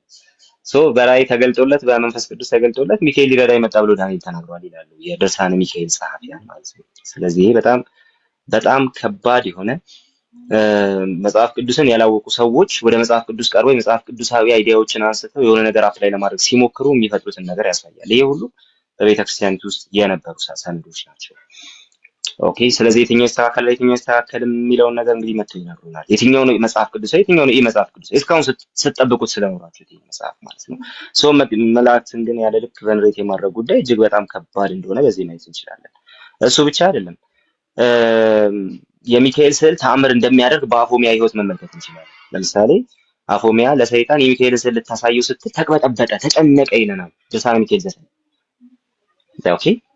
ቪዲዮ በደንብ እየሰራንበት እንሄዳለን። እዚህም እናወራዋለን ነገሮች ከመጡ ምን ስዕል ሲታይ። ስለዚህ አይካን ጀነሬሽን እንዴት ከመላእክቱ ተአምራት ጋር እንትን ለማድረግ እንደሞከሩ ማለት ነው። እሱ ብቻ አይበቃቸውም። ራሱ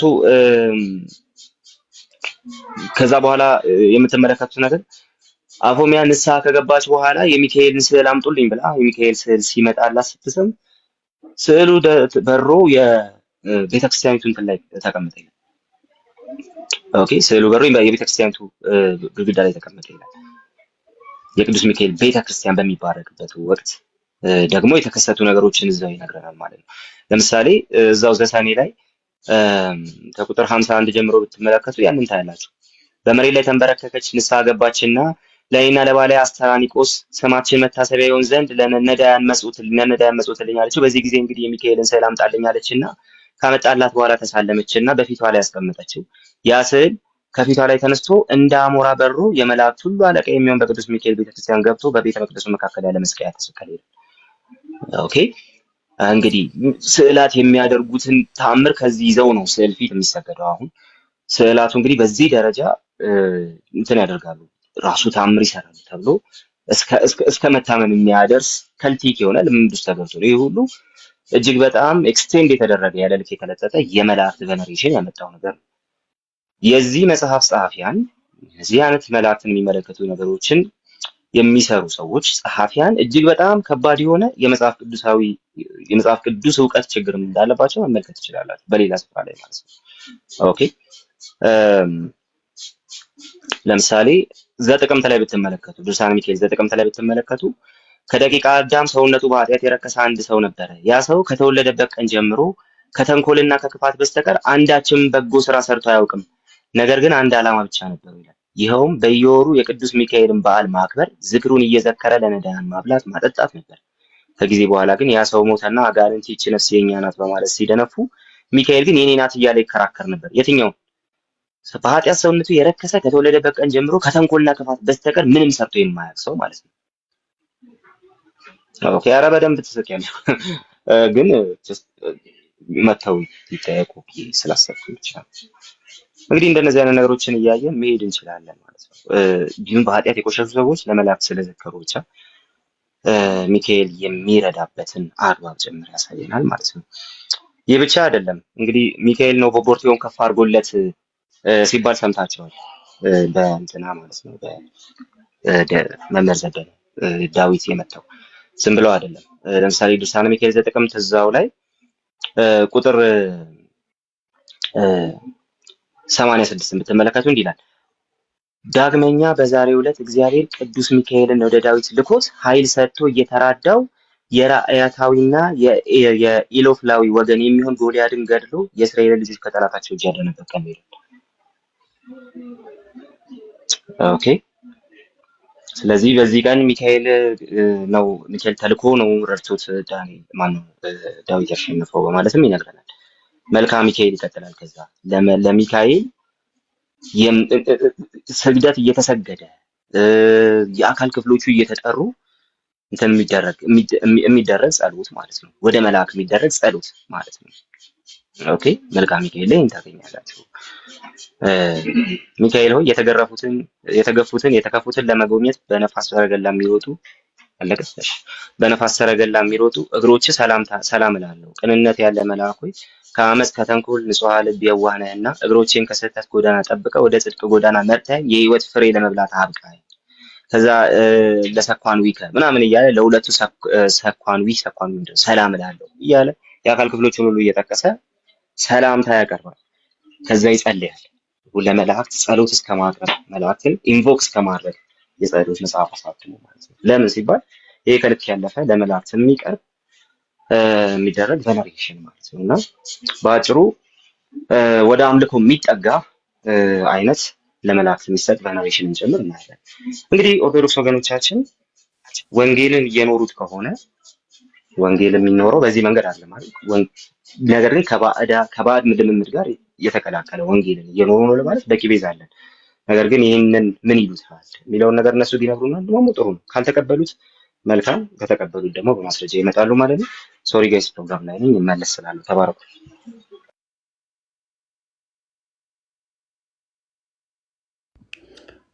ቴንክ ዩ ቃሌ ተባረክ። አሁን የመላእክትን ሚና አገልግሎት በተመለከተ በጣም መጽሐፍ ቅዱስ ብዙ ትንባይልም ብዙ ፕራክቲሶች አሉ። ቅድም እንደነገርኳችሁ መላእክት ሰው መስለው ተገልጠው ሳይቀር ሰው ልጆችን እንደሚረዱ ብዙ ምስክርነቶችን ሁሉ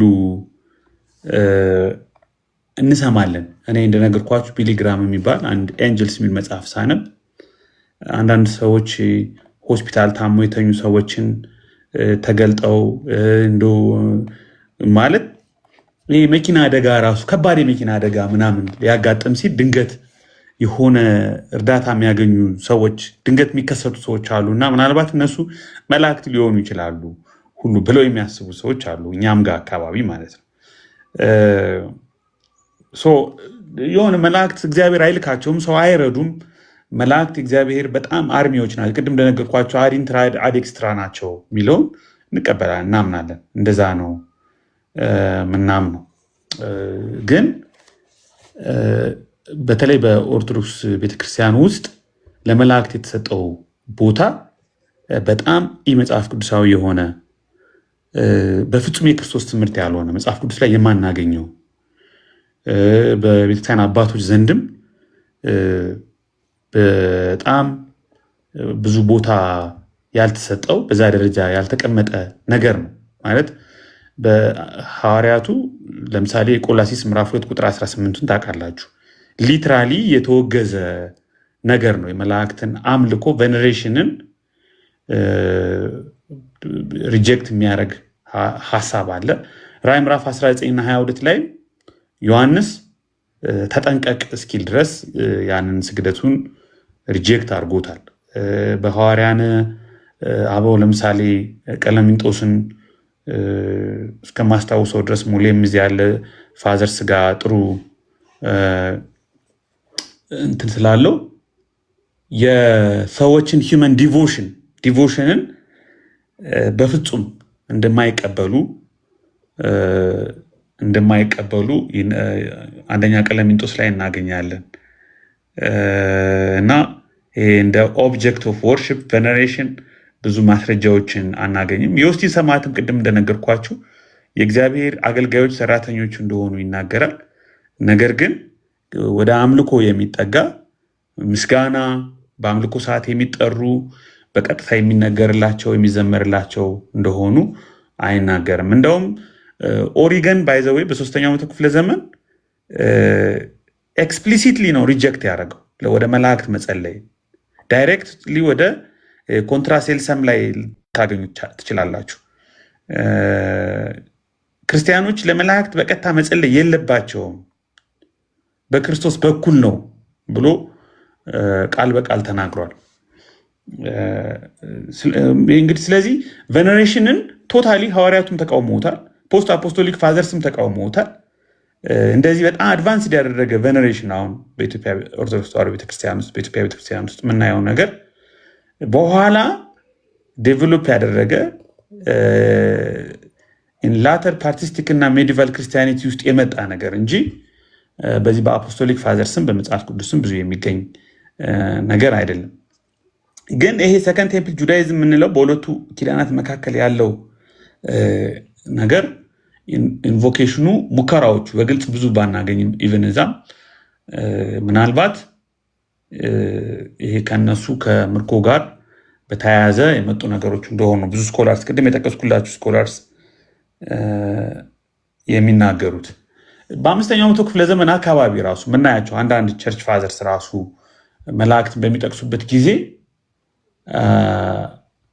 ኢንቮኬሽንን በግልጽ ኤክስፕሌን ያደረጉበትን ነገር ብዙ አናገኝም። አሁን ግሪጎሪ ኦፍ ባስል ለምሳሌ ግሪጎሪ ኦፍ ባስል ኢሚዩሌት ቅድስናቸውን ኢሚዩሌት ልናደርግ እንችላለን፣ ነገር ግን ኢንቮክ አናረግም ብሎ ባስሊዮስ ይናገራል። ብዙ አባቶች መጥቀስ ይቻላል ኢቨን እስከ 4th 5th ሴንቸሪ ድረስ። ስለዚህ አሁን የኤንጅልስ ቬነሬሽን ጉዳይ ኢንተርሴሽን ጉዳይ በጣም ከ6ኛው መቶ ክፍለ ዘመን በኋላ ብቅ ያለ ነገር እንደሆነ ማስተዋል እንችላለን ማለት ነው። መለኪያው ምንድን ነው? ሁልጊዜ የምንለው እሱ ነው። መለኪያው በክርስቶስ ትምህርት የማይኖር ከተባለ የክርስቶስ ትምህርት ምንድን ነው? የክርስቶስ ትምህርት ቅዱሳት መጽሐፍት ውስጥ ኢሚዲየትሊ ከሐዋርያት እግር የተተኩ ሐዋርያና አበው ጋር ማናገኘው ከሆነ በኋላ ብቅ የሚሉ ትምህርቶች ወይዘር ትክክል ናቸው ወይስ አይደሉም የሚለው እንግዲህ በሎዶቅያ ጉባኤ ሳይቀር የተወገዘ ትምህርት ነው። እንዴት አድርገን ነው የምንቀበላቸው? አሁን እኔ ድርሳነ ሚካኤልን መጽሐፈ ዚቅን ምናምን አልፎ አልፎ ባነብላችሁ በኦርቶዶክስ ቤተክርስቲያን ውስጥ ፕራክቲስ የሚደረጉ የሚነበቡ ትምህርት የተሰራላቸውን ነገሮች ባነብላችሁ በጣም ግራ የሚያጋቡ ጽሁፎች አሉ። እኔ እዛ ውስጥ ብዙ መግባት አልፈልግም። ስለዚህ ይሄ ለመላእክት የሚሰጠው ልዩ አክብሮት፣ ልዩ ምስጋና መጽሐፍ ቅዱሳዊ አይደለም። ከእግዚአብሔር ወስደው ወደ ሰው ይላካሉ። ከዛ ውጭ ግን ለሰዎች እንደው ፊዚካል በሆነ አይንም የሚታዩ ፊዚካሊ የሚታዩ አይደሉም እና ደግሞ ውስንነትም ስላላቸው በሁሉም ስፍራ የሚገኙም አይደለም፣ ትክክልም አይደለም ማለት። አሁን ብዙ ጊዜ የሚነሳና የተሰጠ ትምህርትም አለ። በጣም የሚያስቅ መልስም ሰምቻለሁ። ለምሳሌ ሚካኤልን አሁን እኔ እዚህ ብጠራው ሌላው ዓለም ላይ እንዴት ነው የሚገኘው ሲባል አይ ዓለም ትንሽ ናት፣ ስለዚህ ሚካኤል የሆነ ቦታ ላይ ሆኖ በአንዴ ሁሉም ጋር እንደሚደርስ የማሰብ በጣም የተለጠጠ በጣም ኮምፕሬንድ ለማድረግ የሚያስቸግር ነገር ነው እኔ ሳስበው።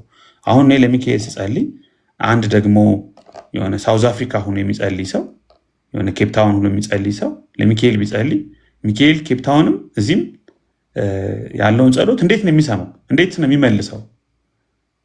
ይሄ ለእግዚአብሔር ብቻ የተሰጠ ባህሪስ አይደለም ወይ?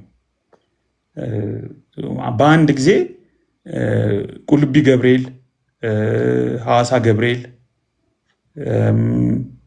ደሴ ቅዱስ ገብርኤል፣ እኔ ራሱ የደሴ ቅዱስ ገብርኤል ግንባታ ላይ ተሳትፌያለሁ። በጣም አሁን 20 ምናምን ዓመት አልፎኛል፣ አይቼው አላውቅም። ማየት ፈልጋለሁ። ግን በጣም የሚያምር ቤተክርስቲያን ነበረ ያኔ ሲሰራ የነበረው እና እንዴት ነው ይሄ ነገር ሊሆን የሚችለው? ማለት ኦምኒ ፕሬዘንስን ከእግዚአብሔር አንስቶ ለሰው መስጠት አይሆንም ወይ የሚለው በጣም የሚያሳስብ ነገር ነው። ይህንን ነገር በጣም ኦርቶዶክሳውያን ወንድሞቼ እህቶቼ በጣም ቢያስቡበት አይናችንን ከክርስቶስ እንድናነሳና ሌሎች ፍጡራን ላይ እንድናረግ መጽሐፍ ቅዱስ በግልጽ ያላስተማረን በግልጽ ያላዘዘንን እንዲሁም በፖስት አፖስቶሊክ ፋዘርስም በይፋ ማናገኘውን ትምህርት ቤተክርስቲያንን እንዲሞላ እንዲያጥለቀልቅ እና ቀስ በቀስ ከክርስቶስ እንድንርቅ ከክርስቶስ ትምህርት እንድንርቅ ከመጽሐፍ ቅዱሳዊ ትምህርት እንድንርቅ ከእውነተኛ ክርስትና ትምህርት እንድንርቅ ምክንያት የሆኑንን ነገሮች ብዙ አፕሪሼት ባናረግ ጥሩ ነው ብዬ አስባለሁ። እኔ አሁን ቅድም እንዳልኳችሁ አላነብም። አሁን ባነብላችሁ አንዳንድ መጽሐፍትን አፖስቶሊክ ፋዘርስ አስተምረዋል። ቬነሬሽን ኦፍ ኤንጅልስ ኢንቮኬሽን አስተምረዋል። ሪቨረንስን አስተምረዋል። አለኝ ማስረጃ የሚል ሰው እዚሁ መማር ይችላሉ። ሞሮፍ የኔ አፕሮች በጣም እንትን መሆን አይደለም። መማርም ይችላሉ፣ መስማትም ይችላሉ። እንዲህ አይነት ሀሳቦች አሉ። ስለዚህ ሙሌ እስኪ ትንሽ ሀሳብ እድል ስጥህ፣ አፍኛለሁ።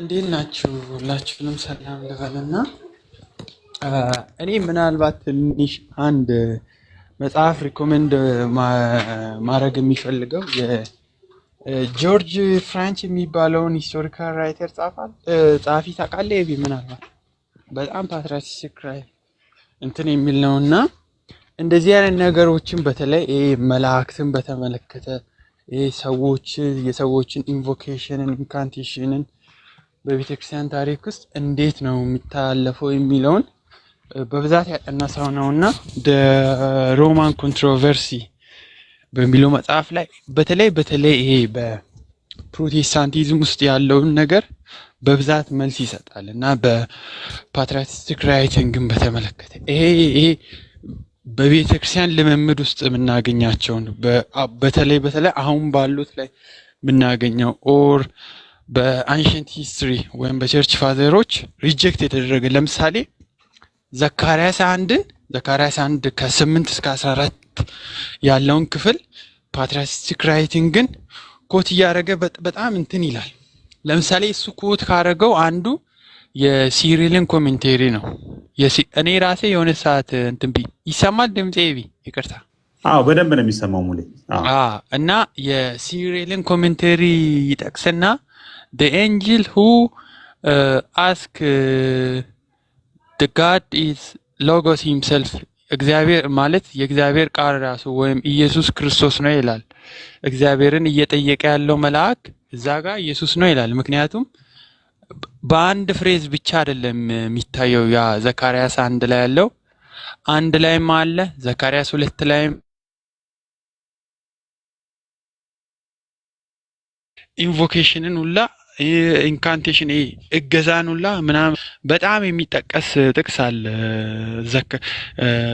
መዝሙር 37 ላይ እግዚአብሔር መልአክ በሚፈሩ ሰዎች ዙሪያ ይሰፍራል ያድንማቸውም አለ የሚል ይህን ክፍል አግስቲን ሲተረጉም የአገስቲንን ትርጓሜ ብታዩ ሊትራሊ ለእንትን ነው የሚሰጠው፣ ለክርስቶስ መላእክቶችን እሱን ራሱ ለኢየሱስ ክርስቶስ ነው የሚሰጠው። የሚገርምህ ኦሪገን በዛ ጽሁፉ ላይ እና የእግዚአብሔርን ፊት ወይም አብን ያየ ማንም የሚል አይነት አርጉሜንት ያመጣና የእግዚአብሔርን ፊት ማን ነው የሚያየው ብሎ ዮሐንስ 1:18 ላይ አለ እግዚአብሔርን ያየ አንድስ እንኳን የለም ባይቅፉ ያለው አንድያ ልጁ ተረከው የሚለው ከዛ ክፍል ጋር አገናኝቶ ይናገራል። እና በጣም በተለይ ቴዎፋኒን በተመለከተ ያላቸው የቤተክርስቲያን አባቶች ትምህርት በጣም ሲሪየስ የሆነ ነገር ነው። ምክንያቱም ትሪኒቲንም ስለሚነካ ማለት ነው፣ ስላሴንም ይነካል። በተለይ ስላሴን ዲባንክ የሚያደርጉ የቤተክርስቲያን አባቶችን አይተ ከሆነ ይሄን ነገር ኮስ ያደርጉ አንድም አያልፉም። እንደዛ ትሪኒቲን ዲፌንድ የሚያደርጉ የነ ኖቫቲያንን የነ ተርቱሊያንን የነ ጄሮምን ስላሴን ጽፉ በቃ ይሄን ነገር ኮስ ሳያደርጉ አያልፉም። ምክንያቱም ነገረ ስላሴ ነገረ ክርስቶስን ነገረ አምላክን ስለሚነካ ማለት ነው። እዛ ላይ ጽፈዋል። በክሊር በሆነ መንገድ እንትን ይላሉ ማለት ነው፣ ያስታውቃሉ ማለት ነው። በተለይ እኔ መጽሐፈ ሄኖክን አይሁዶች ለምን ሪጀክት እንዳደረጉ ተርቱሊያን ምናልባት አፒላር ኦፍ ውሜንስ የሚለው የተርቱሊያን አንደኛ መጽሐፍ ላይ አለ። አይሁዶች በጀምኒያ ጉባኤ ላይ መጽሐፈ ሄኖክን ለምንድነው ሪጀክት ያደረጉት ብሎ ሪስፖንስ ይሰጥ ኮንትራዲክት ያደርጋል። ነገረ መላእክትን የተዛባ ትምህርት ነው የሚያስተምረው ነው ቢለው ተርቱሊያን ራሱ ገብታችሁ ማየት ትችላላችሁ። እንደዛ አይልና እኛ ግን ይሁዳ ላይ ስለተጠቀሰ እንደ መጽሐፍ ቅዱስ አድርገን ልንወስድ እንችላለን ይላል። አክቹአሊ የሱ ቨርዥን እና አሁን ያለው ይለያያል። መጽሐፈ ሄኖክ ግን የሱ አርጉሜንት ዞሮ ምንድነው አይሁዶች በቃ ሪጀክት አድርገዋል። ቶታሊ አክሰፕታንስን በአይሁድ ዘንድ ተሰብስቦ ሪጀክት አድርገዋል። ወይም አንአክሰፕተብል የሆነ ቲቺንግ አለ መላእክትን በተመለከተ ብሎ መጽሐፈ ሄኖክን ዲሳይድ ያደርጋል። እና ብዙ እነ ጄሮምም እንደዛ መጽሐፍን ሲቀንኑ የመጽሐፈ ሄኖክን በተለይ ነገረ መላእክት ላይ ያለውን ኮንትራዲክሽን ያነሱና በሰፊው ነገር እንትን ይላሉ ይናገራሉ ማለት። ይቅርታ ኤቢ ትንሽ ስላልተመቸኝ ነው። አሁንም ስልክ እንትን እያለኝ ነው። አይ ችግር የለም። ቴንኪዩ ሙሌ፣ ጥሩ ነው ያለው። ቴንኪዩ ስናነሳው የነበረውን ነገር ነው እያጠናከርክልን ያለው እና እኔ በተለየ ነገረ መላእክት ኤንጅሎሎጂ ትምህርት በኢትዮጵያ ኦርቶዶክስ ተዋሕዶ ቤተክርስቲያን ውስጥ ለብዙዎቻችን ችግር ማለት ኦርቶዶክስ ከምታስተምረው ትምህርት መካከል ግልጽ የማይሆንልኝ መጽሐፍ ቅዱስ ላይ የማላገኘው አፖስቶሊክ ሽፐርዶ ፌርማስንም አንብቤዋለሁ። ኢንቮኬሽንን ቬነሬሽንን አያሳይም አለ የምትሉ ሰዎች እኔ አሁን ዛሬ ለመማር ዝግጁ ነኝ። ማለት ማስረጃዎች ካሏችሁና ልክ እናንተ መጽሐፈ ዚቅ ላይ ድርሳነ ሚካኤል ላይ እና ሌሎች መጽሐፎቻችሁ ላይ ወይም አሁን እዚህ ያነበብኩት የእናንተ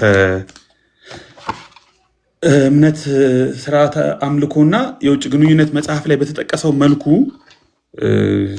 በስማቸው ጽላት ቀርጻ ቤተክርስቲያን አሳንጻ ድርሳን አጽፋ እንዲመሰገኑ እንዲከበሩ የጸጋና የአክብሮት ስግደት እንዲሰገድላቸው የሚያስተምር የቤተክርስቲያን አባት አርሊ ቸርች ፋዘር፣ አፖስቶሊክ ፋዘር፣ ኢቭን ፖስት አፖስቶሊክ ፋዘርም ቢሆን እንዲሁም ደግሞ መጽሐፍ ቅዱስ ላይ በግልጽ እነዚህን ትምህርቶች የምናገኝበት መንገድ ካለ መማር ይችላሉ፣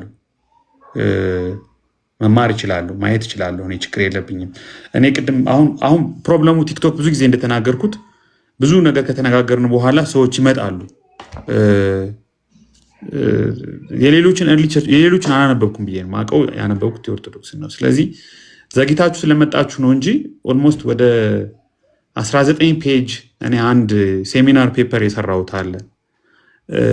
እዛ ላይ የሰራሁትን ነው ሪሰርች ያደረግኩትን አርሊ ቸርች ፋዘርስን ጨምሮ በሰከንድ ቴምፕል ፔሪየድ በሁለቱ ኪዳናት መካከል ያለው እነ ሄኖክ እነ ጦቢትን እንዲሁም አዲስ ኪዳንን ጨምሮ ሪሰርች የተደረገ ነገር ሳነብ ነበረ እና ይሄ በተለይ ቬነሬሽን ኢንተርሴሽን በጣም እንግዳ የሆነ ሀሳብ ነው። ቅድም እንደነገርኳችሁ ዶክተር ብሩክ አየለ የመካነ ኢየሱስ ሴሚናሪ ፕሬዚደንት ሆኖ ብዙ ዓመት የቆየ ሰው ነው።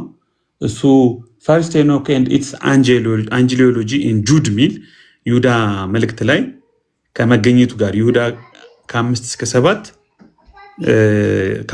7 ካለው ጋር አያይዞ አንደኛ የሄኖክ ምዕራፍ 6 እስከ 19 ያለውንም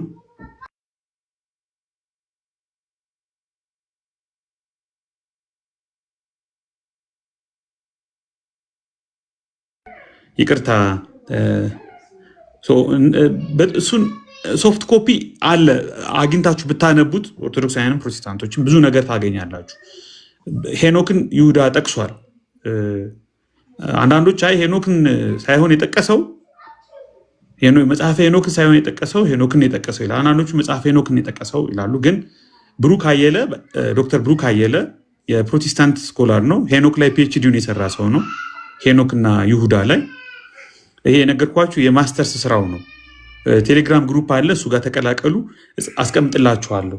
አንደኛ ሄኖክና ይሁዳ ላይ ያለ የተለጠጠ በጣም ኤክስቴንድድ የሆነ የመላእክት አስተምህሮ በጣም ሃይሊ ሊባል በሚችል የተገለጠ አስተምህሮ ዲፌንድ ሊያደርግ የሚችል ነገር ካለ የሚያግባባ ፕሮቴስታንቱም የሚቀበለውን ሪሶርስ ኢንክሉዲንግ ባይብልን አባቶችንም ጠቅሶ አርጊው የሚያደርግ ሰው ካለ መግባት ይችላል።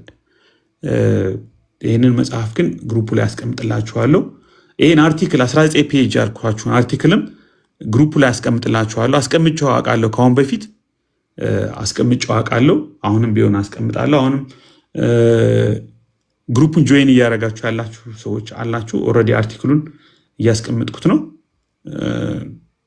ኦርቶዶክሳውያን ወንድም እህቶቼ ካላችሁ በዋናነት ጊዜ ለእናንተ መስጠት እችላለሁ። ግቡና ይህንን መላእክት አስተምህሮ በዚህ ደረጃ የደረሰውን አስተምህሮ እንዴት ነው ከመጽሐፍ ቅዱሱ ትምህርት ጋር ከነገረ ድነት ትምህርቱ ጋር ከአባቶች ትምህርት ጋር እንግዲህ ከኛ በተለየና በተሻለ መልኩ አባቶች የምትሉት እናንተ ናችሁ። ስለዚህ እስኪ አባቶች ስለ ኤንጅልስ ያስተማሩት ግልጽ ትምህርት አምጥታችሁ አብራሩ። እስኪ አስተምሩን፣ ቤት ከፍታችሁ አስተምሩን። እስኪ መላእክት ነገረ መላእክት ሚል ቤት ክፈቱና ጥሩኝ እስኪ እኔን እና ልማር። እኔም ጥያቄዎቼን ልጠይቅ፣ እናንተም አሁን ጥያቄ ካላችሁ የእኛን አስተምህሮ በግልጽ ነግሬያችኋለሁ። እንደውም አንዳንዶቹ በጣም በቃ መላእክት በሰው አምሳል ሁሉ ተገልጠው ሰውን ይረዳሉ እስከ ማለት ድረስ የሚናገሩ ወንጌላውያን ሰባኪዎች አሉ እንደነ ዶክተር ቢሊ ግራም። ስለዚህ እስኪ አምጡና በኢትዮጵያ ኦርቶዶክስ ተዋሕዶ ቤተክርስቲያን ውስጥ ያለውን በዚህ በስርዓት አምልኳችሁ ያስቀመጣችኋቸውን አንዳንድ መጽሐፍትም እያየሁ ነበር። ሰው እንዳላሰለች ፈልጌ ነው። አንድምታዎችም ላይ የተጠቀሱትን ነገሮች ለማየት ሞክሬያለሁ እና ይህንን ኤክስፕሌን ማድረግ የምትችሉ ሰዎች ካላችሁ እድል እሰጣችኋለሁ።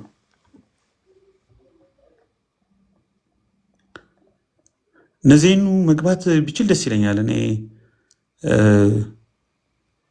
ሀሳብን መግለጽ ትችላለህ፣ ችግር የለውም። ማውራት የምችልበት ቦታ ላይ ከሆንክ ሰዓቱ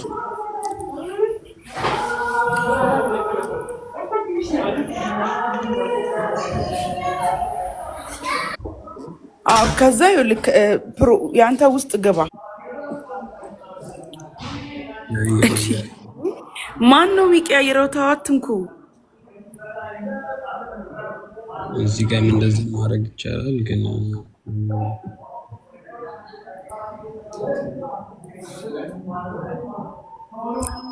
ያው አጠገብ የደውል ሰዎችም እኮ ይዞራሉ። ለምሳሌ ሐዋርያ ጳውሎስ በመርከብ ሁሉም ቦታ ላይ ዞሮ የለ ምድር ላይ ያለ። እሺ አንድ ሌላ ተጨመረ። ስራን አይተህ ከሆነ ይዞራል። በቃ እንደ ሐዋርያ ጳውሎስ ዘዋሪ ነው ማለት ነው ሚካኤል። ያው ፍጥነቱ፣ ኃይሉ ምናምን ፓወሩን፣ ዊዝደም እውቀቱ ምናምን ነው የሚለየው። እሱማ መርሳት የሌለብን እንትንም አለ እኮ መርሳት የሌለብን ሰይጣን ብዙ ጊዜ ስራውን የሚሰራው በኔትወርክ ነው። ይሄ ኤንጅልስ የሚለውን የቢሊ ግራም መጽሐፍ ብታነቡት ደስ ይለኛል በጣም። ይሄ ፎለን ኤንጅልስ ዲመንስ ሲስተም ኦፍ ኢቭል አለ። ይሄ የዓለም ኃይላት አይዲዮሎጂዎች ማቴዎስ ምዕራፍ 12 ላይ እንደምናገኘው፣ የኤፌሶን ምዕራፍ 6 ቁጥር 12 ላይ እንደምናገኘው